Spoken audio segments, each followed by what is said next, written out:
Termos de informática associados à logística. Apresentamos aqui o processo de busca de dados, iniciando pelo cliente. Cliente busca o dado através de um navegador, pela internet, chegando até o servidor web onde se encontra o dado procurado. O desktop do cliente possui uma área de armazenamento, uma memória temporária nesta área de armazenamento chamada memória RAM, que ela se apaga quando desliga o computador, e uma memória permanente que é SSD. Elevada quantidade de armazenamento de dados nessas memórias comprometem a resposta do computador, o tempo de resposta do computador. Dessa forma, são oferecidos serviços de armazenagem em servidores web ou data centers, ou também chamado nuvens, cloud, onde os serviços de armazenamento são oferecidos. A Google oferece serviço de armazenamento na nuvem no Google Drive, no Google Cloud Storage, no Google One. A Microsoft é uma outra opção que oferece serviço de armazenamento no OneDrive. Temos também a Apple e a Amazon. Dentro do servidor web são armazenados os dados, dentro dos sites.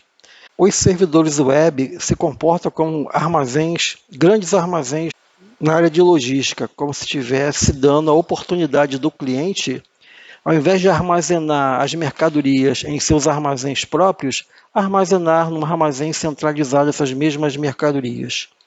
A estratégia que a logística adota, que é a centralização de mercadorias, é uma estratégia que também a informática adota quando centraliza dados, para que eles sejam utilizados de maneira mais otimizada e no momento que realmente o cliente precisa.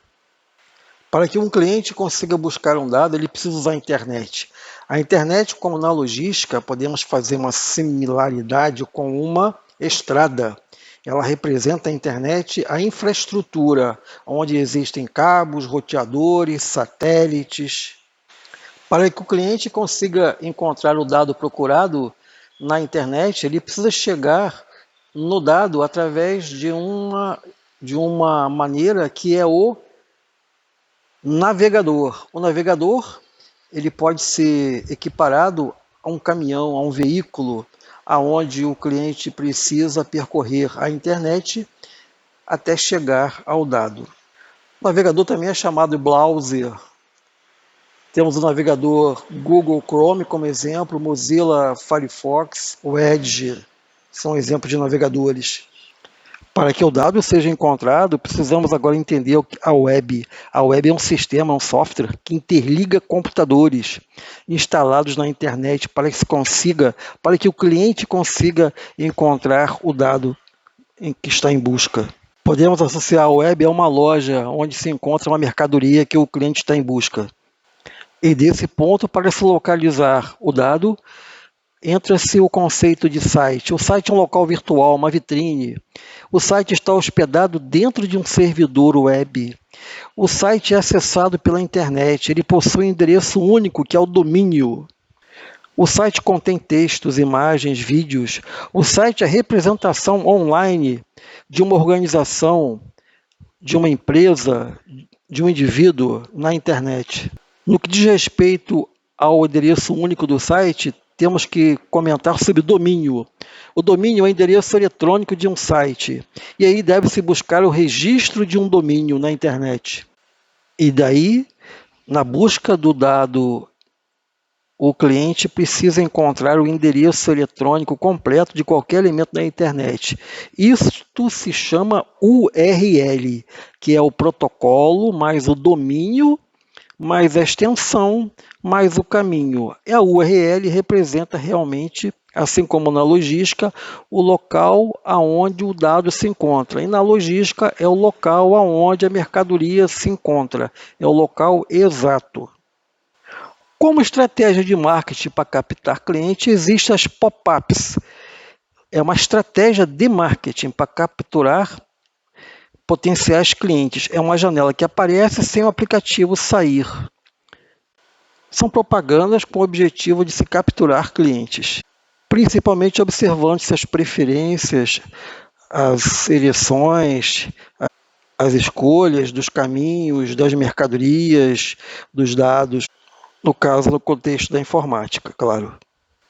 Com respeito ao portal, podemos dizer que é uma interface única para acesso a vários sites, facilita o acesso do cliente, e na logística é como se fosse um portão. Esse portal é como se fosse um portão na logística, um portão de um shopping, onde o cliente encontra todas as suas necessidades nas lojas do shopping. Ou seja, ao invés do cliente buscar informação em vários sites, aquele portal disponibiliza um conjunto de sites onde vai atender às necessidades de busca de dados do cliente. Ainda com respeito a alguns fundamentos de logística, temos aqui o exemplo de impressora. Uma impressora conectada a um computador de um cliente. O processador da impressora é bem mais lento que o do computador, então é necessário existir uma área de armazenamento temporário, chamada buffer. Os arquivos de impressão, eles ficam numa fila em que um software chamado Spooler coloca a sequência de impressão na fila, possibilitando a impressão sequencial dos arquivos. Com as frequentes consultas aos dados entre o cliente e o servidor web, existe uma estratégia, podemos até fazer uma similaridade com a logística, que páginas e vídeos, né, no caso aí, ocorre o armazenamento de páginas e vídeos no próprio armazém do cliente, para que você não fique usando a internet, o que reduz o tempo de processamento, eleva a quantidade de dados que estão passando pela internet, e isso acaba atrapalhando a comunicação. Nesse caso, são criados cachês, né, e cookies também. Cachês são armazenamentos de páginas e vídeos no próprio computador do cliente. Os cookies são arquivos temporários com as preferências do cliente. Esses arquivos e rotas, né, eles são gravados e acabam atrapalhando, depois de um certo tempo, atrapalhando o tempo de processamento do computador do cliente. Então é necessário, eventualmente, eliminar os cachês e os cookies do desktop do cliente.